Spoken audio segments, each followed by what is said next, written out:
Dr. Sauter, S-A-U-T-E-R. That's who it is. But that is just something happened. Oh, sorry. All right. Sorry. No. There's always AV technical difficulties. So thank you for all coming out today. This is our monthly Parkinson support group meeting. So great to see so many faces come out and join us on this beautiful October day, right? Yeah. So today we have a guest speaker, Megan Taggart, that is from Boston Scientific. That's going to be talking about the deep brain stimulator. So I welcome her. Thank you for coming out. And she'll go through her presentation. I'm sure she'll be happy to answer any questions that you guys might have as you go through. Please remember to put your name on the sign-in sheet. If I don't have your information already, as far as if you didn't get my email today, then I need your email so you get our email blast so you know what's coming up for speakers and activities and things like that. And you should also get a postcard in the mail from the Parkinson's Foundation. If you did not get one of those, then you're not on their mailing list, and we need to get in their mailing list as well. So please see me after the presentation if you're not on either of those, and then also leave your information on the sheet that's going around today as well. So I have that to help share with you future information. So without further ado, I'll let Megan take it away from here. Thanks, Megan. Thanks for having me. My name's Megan Taggart. I'm the therapy consultant for Boston Scientific Deep Brain Stimulator. I'm going to go over these sheets. I did a little, but so there's some people that came in. Over there is my card. You guys can either call me or email me if you have any other questions that you think of, and I will return your messages. Here is like a care form, and if you fill it out and mail it in, Boston Scientific will send you some more information and may contact you. Here is our little book that explains the DBS in more detail about our product and our history. I will go over some information in the presentation, but you guys can stop me at any time and I'll answer questions. So I was saying, you guys have one of the top centers, 2 centers in the United States. I think everybody's signed Okay, thanks. Top 2 centers in the United States that do the deep brain stimulator. At AGH is Dr. Donald Whiting and Dr. Nestor Tomich. Dr. Donald Whiting, he's actually been doing it for several years and has done probably about 800 of them. Dr. Mark Richardson, here's his book. He's 7 years at UPMC, and he's done several hundred too. One thing that Dr. Richardson does, a little bit different than Dr. Whiting, is that he does it asleep. There's an asleep procedure that you don't have to be awake for it. Dr. Whiting will do it asleep, but he really would prefer you to be awake. Dr. Richardson does it in an MRI scanner. You have a question? Dr. Richardson, he's doing gene therapy too. Correct. You would have to talk to him. He has a PA named Danielle Corson, who. I had 3 eyes. Okay. The gene trial therapy. I don't know anything about those. You would have to ask him. And but here's his contact. Here's Dr. Whiting's book. So I was saying here's a nice little pamphlet. Like I said, whenever I go to the doctor, sometimes I get the white coat syndrome. And so you have all these questions and they come in and you're, oh, I forget. So this is like a little diary that you can actually write down your prescriptions, what time you take your medicine, how long it lasted, and maybe if you were tired that day or more stressed that day, then if you can take this and give them a diary of. So what's the number one thing that can stop the progression of the disease? Exercise, that's right. That's the biggest deal. Everyone says, oh, you're the DBS person, you're going to say DBS. No. Exercise, exercise, exercise. So I see a fit for boxing, which is phenomenal. Yoga, any type of exercise that keeps your mind going and your body. I know you guys are tired, but get up and go. I know the medication helps. How many people do you say, all right, I know if I take my medication at 8 o'clock, at noon is my next dose, so I have a couple hours to get there, but it doesn't last as long. So I got to get to the grocery store and back before. So with DBS, it will help you give more on time and not those drastic on-off periods. And does everyone understand what an off period is? Not really. Okay. I understand. You understand? Probably Okay. mean, but not like clearly. Okay. So the on period is, he'll take his medication and his symptoms will be a little bit controlled. And then they'll last for a couple hours, and then all of a sudden he'll be off because he's due for a next dose, but he can't have it yet. That's the off period. So this minimizes. He actually gets the DBS will get him. That's what, yeah. So, let's see, what do you- Do those change the off time or the on time? So usually no. So usually when the disease progresses, they'll be adding more and more medications and to try to get the sustain more. So the DBS, you're able, a lot of people think the dyskinesias is the Parkinson's. That's when you're typically maxed at your medication. So with DBS, you get more on time, you're able to decrease your medication typically by 30 to 50%, so you don't have the dyskinesias. So Boston Scientific, we've been approved in Europe since 2012. We recently got approval in the United States in December of this past year, and everyone says, what's the difference? You know, there's St. Jude, there's Medtronic, there's Boston Scientific. Can you explain the difference? So, Medtronic and St. Jude, their implants are based off pacemaker technology. Ours is based off of cochlear implants. So, you know, with little baby, the more fine tuning and stimulation, that's what our device is invented from. So it's more fine tuning, precise control. And since 2012, there has not been one lead fracture in all the patients implanted with Boston Scientific. It's very robust technology. It's the thinnest, smallest device available, and it's rechargeable. Everyone says, well, how do you recharge? Can you go into detail on recharging? So this is actually the implant. You'll see it's very small, the smallest, thinnest. I'll let you pass it around. It's a demo. And our device will last 15 years of recharging. There's no, if say you forget to recharge your device, it's not going to do any harm to the device. They said, well, how often do you have to recharge? It depends on the setting, but the typical settings is 1 hour a week. And so it lasts 15 years. This is how you recharge. It's a little collar. On this side is a counterweight. This always stays in here. Here's the little recharger. This is in a docking station. And all you do is you would turn on this button. It beeps. Put it in here. It stops beeping. You're recharging. After you're fully charged, it double beeps, and that's it. You can walk around. I typically tell people that are getting implanted, you know what? Sit in a recliner. On Sunday when you're watching TV, recharge. But if a friend calls, doesn't mean you have to fully recharge once you stop. So then when you're done, you put this in the base, recharging base, and that's it. You take this off. Does it seem pretty simple? Some of these patients from Medtronic St. Jude, they're going in every 2 to 5 years, depends on your settings, to get replacements. So this will last 15 years. The same exact battery is approved in Europe for 25 years. The FDA gave us 15 years here because they would have a patient with spinal cord stim implanted. So this is what I talked about. Where did it come from? Cochlear implants. So, and it's more enhanced, clinical, the shape of the contour of the shape. Another big difference is on how our therapy is delivered. It's called MICC. Everyone's like, what? M-I-C-K-E-Y? Mouse? Mickey Mouse? No, it's MICC. So it's multiple independent current controlled. What does that mean? So basically our system is a current controlled system. And you guys, if you know about Ohm's law, and with voltage systems, impedance is a factor. With our generator, we basically have 16 power sources that go to each contact. Our lead has 8 contacts, so you're able to steer the current away from side effects to get the best results. So here's our lead here.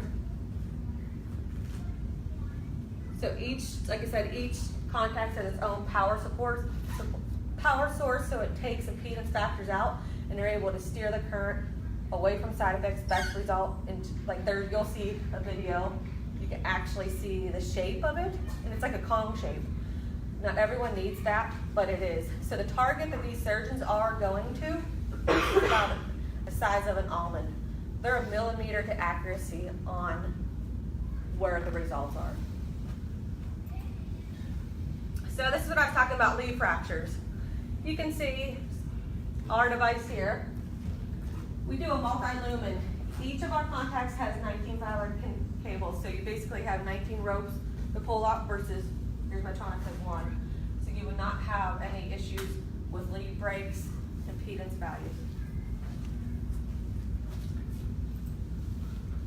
Our lead spanning, We have the longest, 15.5 millimeters, 7.5 and 10.5 is Medtronic. So you have the biggest lead spacing, so you can, if you're getting some side effects, you can steer the current away from it. We're able to go percentages from 100% the whole way to 0 and steer the current. You can have multiple contacts. It changes the shape of therapy.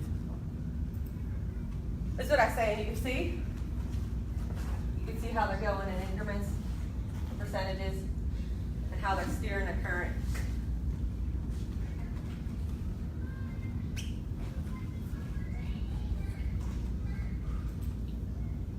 Impedance changes. This is what I say. And so whenever they implant your system, they're going to do an impedance check. Your body has.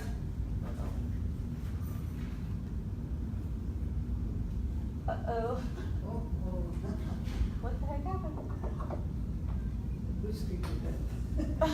Uh-oh. A crash dump. Did you stop? I don't know. I know what the, uh-oh. The system is crashed. It is, it crashed. So I can talk, it's no big deal, but I don't know. That's a little, that was weird. Okay, it's rebooting. Can I back up a minute? Yeah, for sure. My understanding is you're saying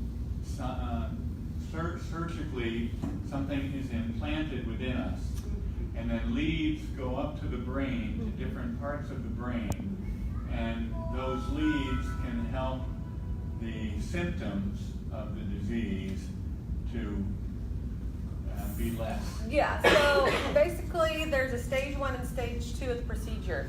So the stage 1 is the lead placement. This is basically a pacemaker for the brain.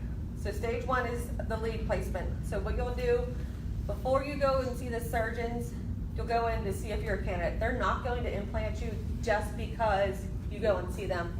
There's testing they do. They do an MRI to make sure there's nothing else going on with the brain. They do an on-off test. So they'll bring you in off your medication, and they'll do what's called UPDRS, and they'll give you your medication, and then do another UPDRS. So they want to make sure that you are a candidate. You still have to respond to your medication. A lot of people think it's the last resort.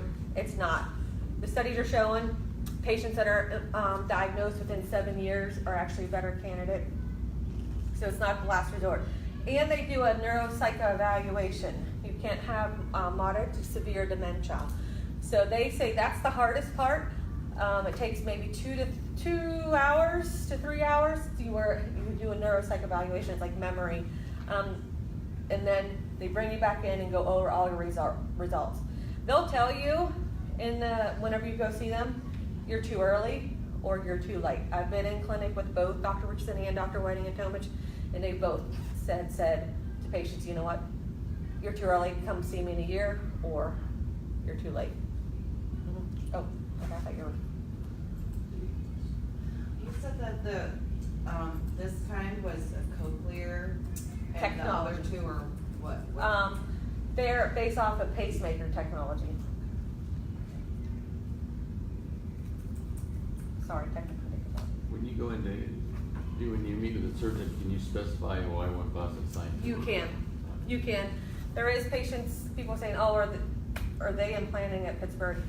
Dr. Whiting switched over to 100% mostly Boston Scientific. Some patients don't want the rechargeable, and then Dr. Richardson, he switched over to Boston Scientific and St. Jude. So, and then some people that are already implanted with Medtronic, they said, well, do I have to go through the whole leads again? You don't. We actually have an adapter that goes onto their extensions, and it can go into our generator. So they've had several patients both at UPMC and AGH that have we call an upgrade to where, because we're able to steer our current on Medtronic's leads. And you're still rechargeable? Still rechargeable. Mm-hmm. That's what some of these patients were going through, better generators every year, every 2 years, and they were, it's another surgery. They didn't want to do it. Those are my 3 boys. That was a couple years ago. Are the leads So how under the many skin? leads actually go into the brain? So there's 2 leads, one on the left side, one on the right. The area that they typically target, it's called the STN, subophthalmic nucleus. And then they put 2 extensions here, and then the generator's implanted in the chest. That's all under the skin? Yes, it's all under the skin, all implanted, So it's not just one. just one. So do patients go and ask, okay, I want to see DBS? Or Yeah, how they does would- it work? Yeah, they, you know, so some people say, oh, you can see it. Oh, sorry. You can do the direct referral. Some patients get direct referral to Dr. Whiting, Dr. Rich, and Dr. Toman, and they'll look over and they'll talk. Dr. Baser knows, if you're seeing a movement disorder specialist, they'll typically tell you, you know what, I think it's time for you to go see the surgeons. They will tell you if it is. You But can't. it's not in the first couple of years, you don't do that. No, typically they're diagnosed about 7 years, but what they're seeing is the earlier the implant, the better. Because it helps your quality of life, not just for you, but for your spouse. You have it controls your tremor, rigidity, stiffness. It helps all motor symptoms. So Just the motor symptoms. How about non-motor symptoms? it does not help with non-motor symptoms. It potentially could help with the freezing and gait. So if the medication helps with your gait, then when you're on, the DBS will. But if you take your medication and it doesn't help and you're still freezing, the DBS is not going to help for freezing. Does that all make sense?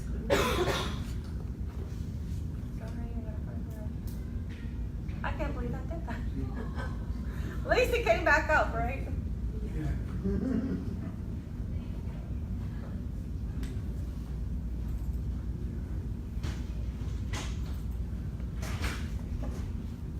Does that make sense to you now? Yes.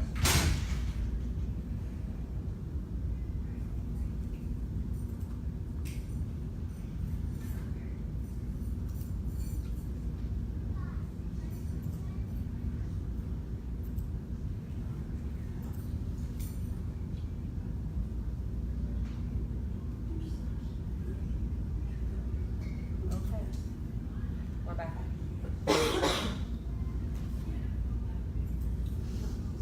So this is what I was saying. We have a different range from 0.1 to 20 milliamps, a rate, pulse width, cycle on off, and it's the smallest contour shape. Here's Medtronic's rechargeable for ours, smallest port, cosmetic, less types of erosions. Battery life. This is what I was telling you about. Medtronic's RC is 9 years. We are 15 years, no shut off. And so some people go in for generator. But your surgeons here have a really low rate of infection compared to the whole United States, and they'll talk to you. I think they're below 2%, which is very low. The average from Ulster is about 5%. Is infection still the number one complication? So, It used to be, I don't know if it's still probably in the whole U.S., yes, but 99% of all serious adverse events did resolve within 6 months of all the studies. So probably infection is 5%, but like I said, most surgeons are about 2%.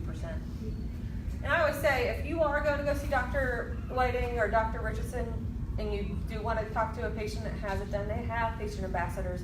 Make sure you ask for one of them, because yes, they do the procedure and the outcomes are typically the same, but the procedure is totally different from center to center on how they do things. After that 15 years when the battery stops working, they go back in your chest and put a new one in there? Correct, that's it. Yeah, they go in. So for the procedure for Dr. Whiting and Dr. Richardson, the stage 1, you have to stay in the hospital 1 day after the stage 1. The stage 2, they typically bring you back a week or 2 weeks to do the stage 2. Allegheny General, they put you in inpatient rehab at West Penn, and Dr. Burke and Dr. Swan do your programming. So you immediately get about 5 to 7 days you're there. You get PT, OT, speech, and you get turned on and they adjust your medications. UPMC, they typically wait about 2 more weeks and then they program you. Jessica Capel, who's over, or Danielle Corson, they're the PAs or NPs with UPMC. That's what they chose to do. Dr. Whiting did a study about rehab and with post-op DBS, and that's what he chooses to do at his center. What are the do have the risk, there is a chance of a brain bleed, but so what they minimize, it's less than 1% infection, stroke. They do the MRI and they plan on it. It's called frame link, and they actually plan on the system and look at the different areas. And they make sure it's safe, that they're missing ventricles. And then the day of, you get a CT, they merge it to make sure it's still safe and to minimize any type of bleed. There is over 150. How big is the device that you put inside the brain? The lead is passed around. Oh, that's it? That's it. This is the lead. That's what they put inside the brain? This is inside the brain. Oh, and that's outside? This is in your chest. This is in your chest? So there's So over. you put this there and then they connect to your... Yeah, so they'll put this in the brain like so, down here, and then there's an extension. It'll go from here to the generator. And the generator's here. Yep. So he has. Oh, I see. Oh. Oh, okay. So you'll go in for follow-up programming. Typically, the very first year takes longer, and then after that, probably once every 6 months, just to make sure the system's working fine, and if you need an adjustment. Or you could call and say, you know what, I have a little tremor coming, and they'll come in and make an adjustment. As the disease progresses, they're able to still make adjustments. But say a cure comes out for Parkinson's, everyone says, is this reversible? It is. They can take it out. There's been brains that have been donated to science after DBS, and there's no evidence of scar tissue buildup. I have a question. Many of the other waves of Parkinson's do not treat it at night, whether it's medication or other other things. Does this work at night also? It does. So that's the whole thing. A lot of patients say, you know what, I'm good, but then in the morning I freeze because I'm due for medication. You keep this on the whole time so you don't have that off. You don't turn it. With Parkinson's patients, you don't turn it off, so you get the therapy 24 hours a day. So, like, I saw DBS on a TV show, like, I think it was a violinist.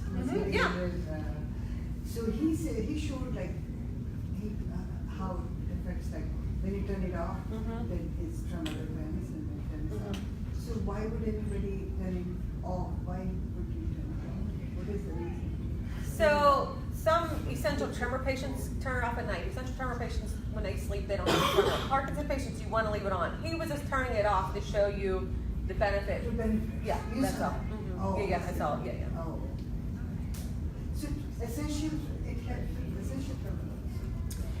So they implant for essential tremor. Yeah, there's some other indications, but they turn theirs off at night. But essential tremor is not damaging, right? This doesn't cause any. They have trouble sometimes opening. Their essential tremor is more action tremor than a resting tremor. So there's more action items. They can't drink a cup of coffee. They can't brush their teeth. Is this one programmable, like Medtronic?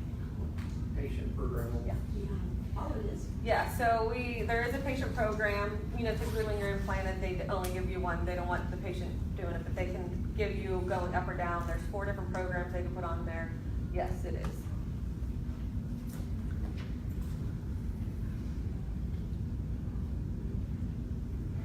Is there a chance of somebody reacting to that, like allergic reaction? They use typically it's no reaction from patients, and you know it's any surgical implant. So as I talk about, New Year's 15 years. So let's see if I have internet.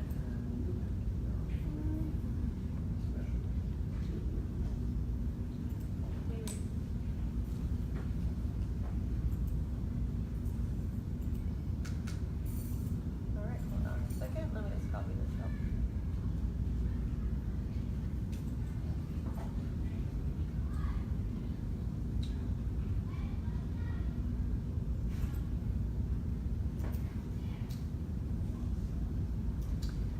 So, like I said, Dr. Whiting, he is implanting.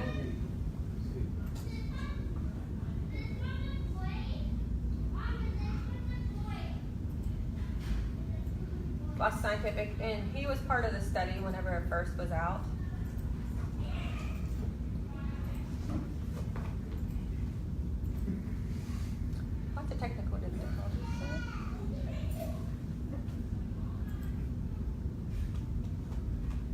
And this was actually on the news.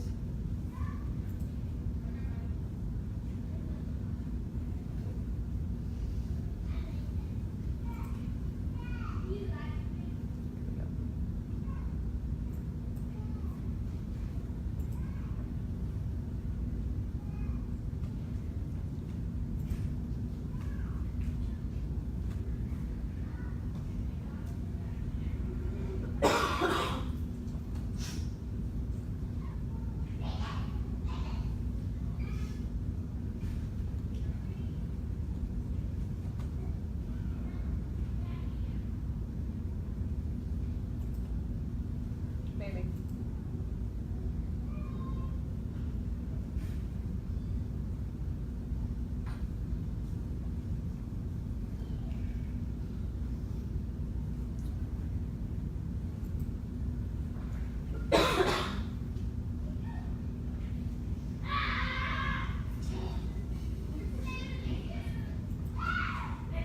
It's not recording. There we go.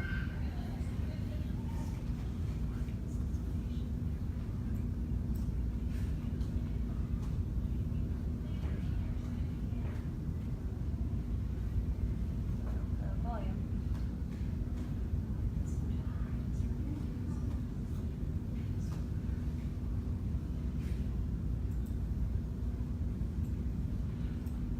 We don't have volume for some reason. I don't know what's going on today. But, so this is a patient. She is implanted with Boston Scientific, and she was having trouble with her grandkids. She was able to actually play with her grandkids. You'll see that she's actually cutting grass at the end, and it helps with her slowness and shaking. It is online if you guys want to see it. Dr. Maria Simbra with the news, and it was on the news. So, but this is one of Dr. Whiting's patients. I'm not sure why we don't have volume. If you send me the link, I can email that to everybody. Okay, I'll do that. Thanks. So they'll show a video of a section to another patient that was Dr. Whiting was implanting during the procedure. Everyone is really nervous to be awake for the procedure, but at AGH you have Cindy Engel who will talk to you. If you listen to music, you get to pick your music to help relax you. At UPMC, they have Danielle Corson next to you. She can talk to you, just try to relax you because they typically are awake for the procedure. So, and I'll email it to you, so I don't know why. So you say Dr. Peterson, There's Dr. Leclater. you're not amazed, but from what I understand, they need feedback from the patient that they're putting in the right place. So how does that? So Dr. Richardson has an MRI scanner that he'll actually do in an MRI suite, and you're asleep for it, and they do MRI scans to make sure they are. So some patients are too nervous or they don't want to be off medication, so then he'll be in the MRI scanner. It's a cardiac MRI scanner, and he does that. He's one of the 9 institutes in the whole United States that does it. It's called ClearPoint technology. They also use the gene therapy as well. I'm sorry? They also use the MRI for the gene therapy. The gene therapy, he's gonna do it in gene therapy, yeah, and Dr. Richardson's doing a gene therapy. I don't know anything about it, but it's an MRI scanner too. So there's Dr. Whiting right now doing the procedure. So let's see if this will work for you.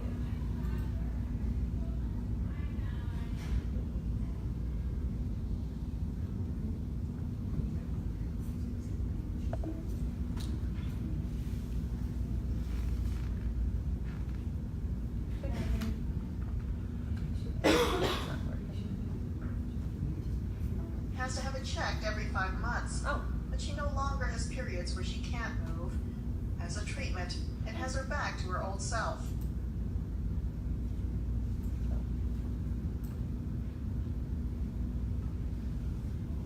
I don't know why I got it, and then I got it. Miss it. I don't know.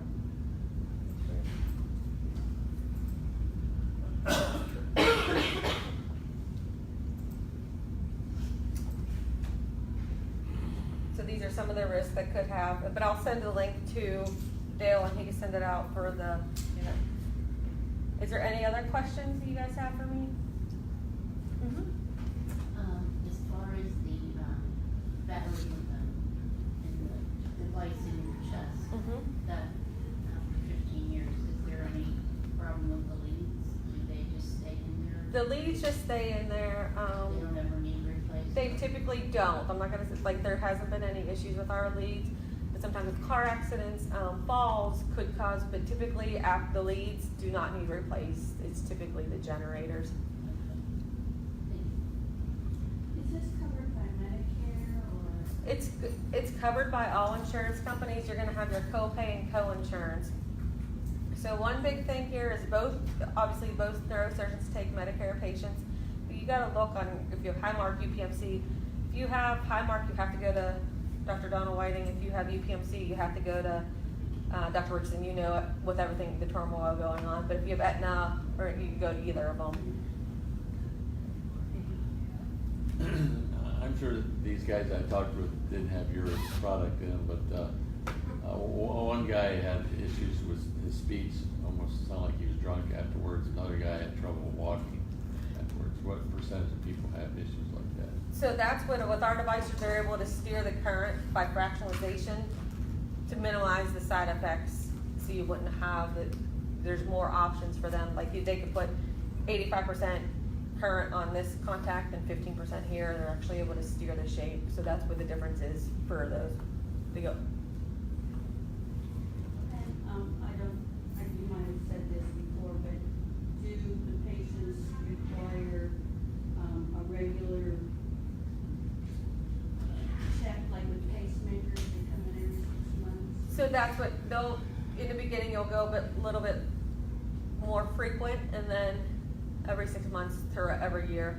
Or you would call Cindy or Danielle and say, you know what, I need a little adjustment. I can tell. And then they also give you on your patient remote a way to go up or down a little bit, so you don't have to drive into the city. You said that there's an adapter available if you have a different kind. Yeah. Is that Mm-hmm. like I'll show you it. Turn it on. I'll pass that around. I have one.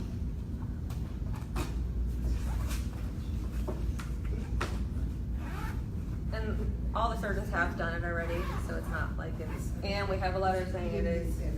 So here's the little adapter. And I'll pass this around. I'll turn the light on. I'm sorry?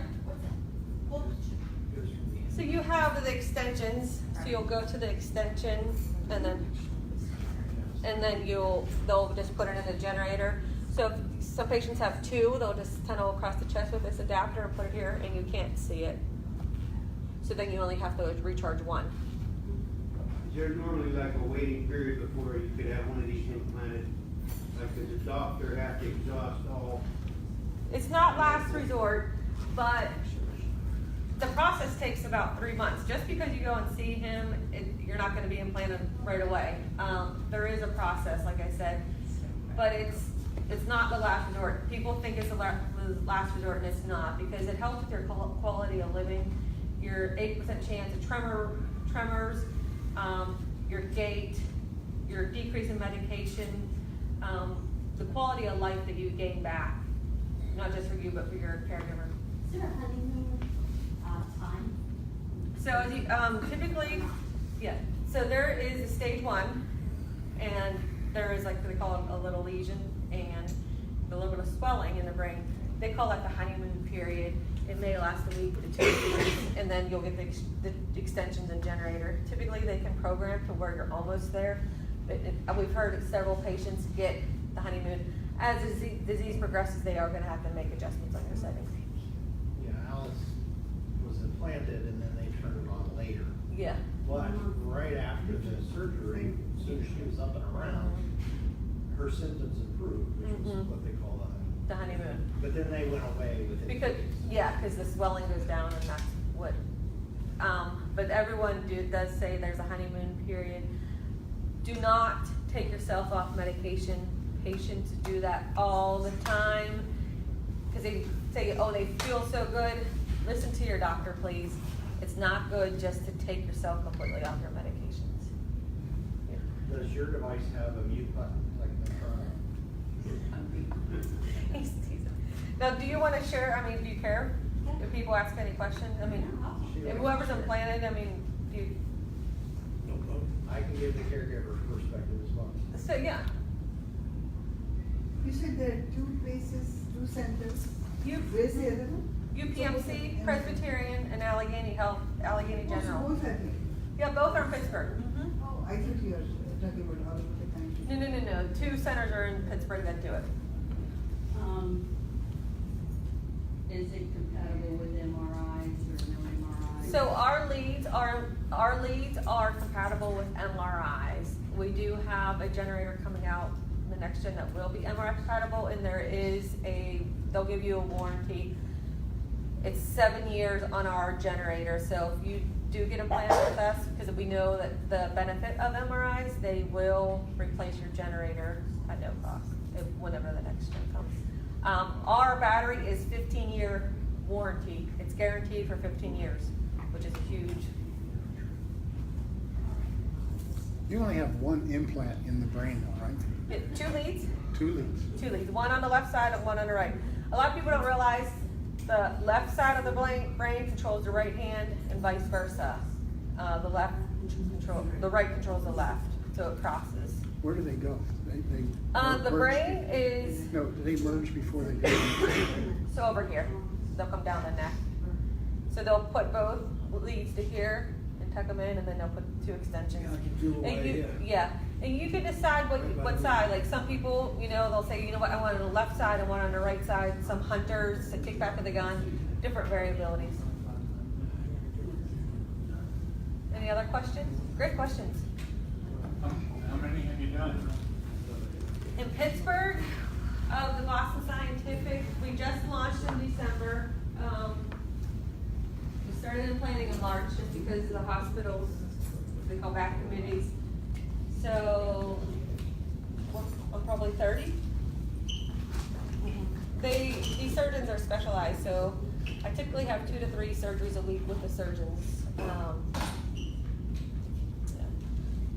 But it's not, like I said, it's been around since 2012. It's not new technology. And California, the guy, they're 60, 70. So they are implanting Boston Scientific all over the United States. It's not new. But you're saying you just launched here in December? Yes. Okay. Just through FDA approval, that just takes time. Meg, we have a Facebook Live question. Yes. Does it also help, she said, with internal tremors? I think maybe she meant intention tremors or maybe essential tremors. It does help with tremors, yes. Okay.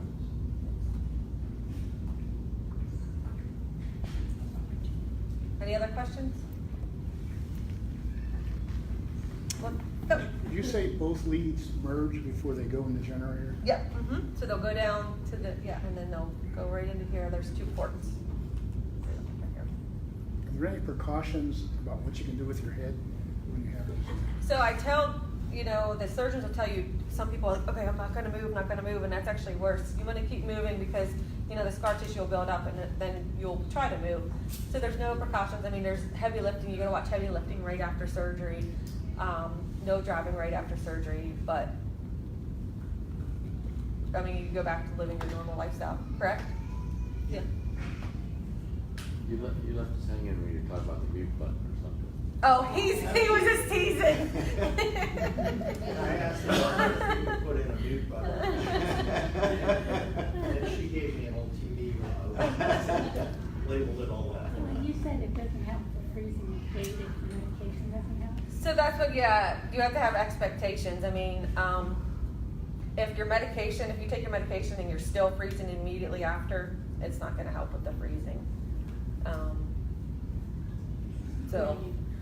I've seen patients go from wheelchair bound to running again, walking, so. What do you mean by freezing? I don't understand. So with, with Parkinson patients, sometimes when you're walking, you freeze and you can't get moving. So what I tell typically the patients is, I'm sure Dale has a lot of, try to count.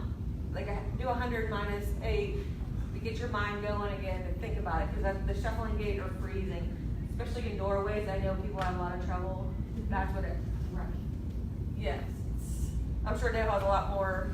He's the PT, very experienced. what the doctors told us was if you do not respond well to carbidopa-levodopa, then you're not a candidate. You have to respond well. You do have to respond, that's why they If do you that. don't respond well to carbidopa-levodopa, the deep brain stimulation is not gonna help.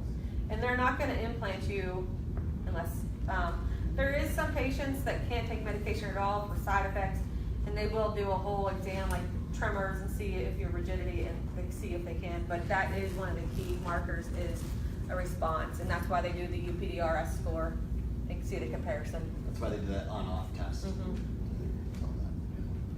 Any other questions? Well, thank you for having me. I'm sure Megan's happy to hang out if you guys had individual questions for her that you didn't want to ask. Also, I realized I neglected to introduce myself when I came in. So my name is Dale Radcliffe. I am a physical therapist. I am Cranberry Physical Therapy. We specialize in Parkinson's and treating Parkinson's. And that's why we run the Parkinson support group here at the YMCA in the Butler County area. We also run a Parkinson support group in the Beaver County area as well. So Megan and I will both be hanging out. If you have any questions about how physical therapy can help, how Megan can help you guys out with the Deep Brain Stimulator.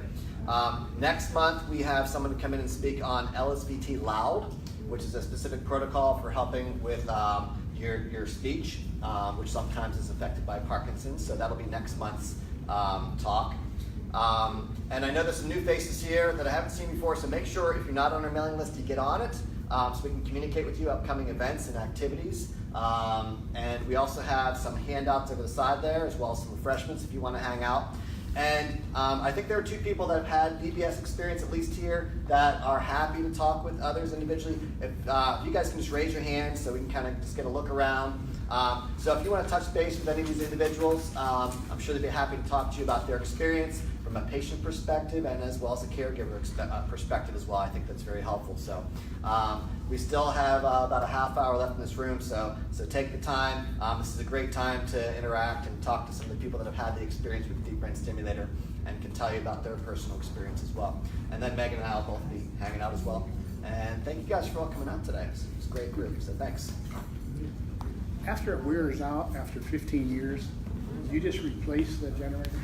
So they go in and make a little incision, and then it's replace the generator. And whatever the newest technology out, that we would get. Takes about 15 minutes to replace it. Yeah, they're real quick procedure. How many did you have? I've had 5. I've had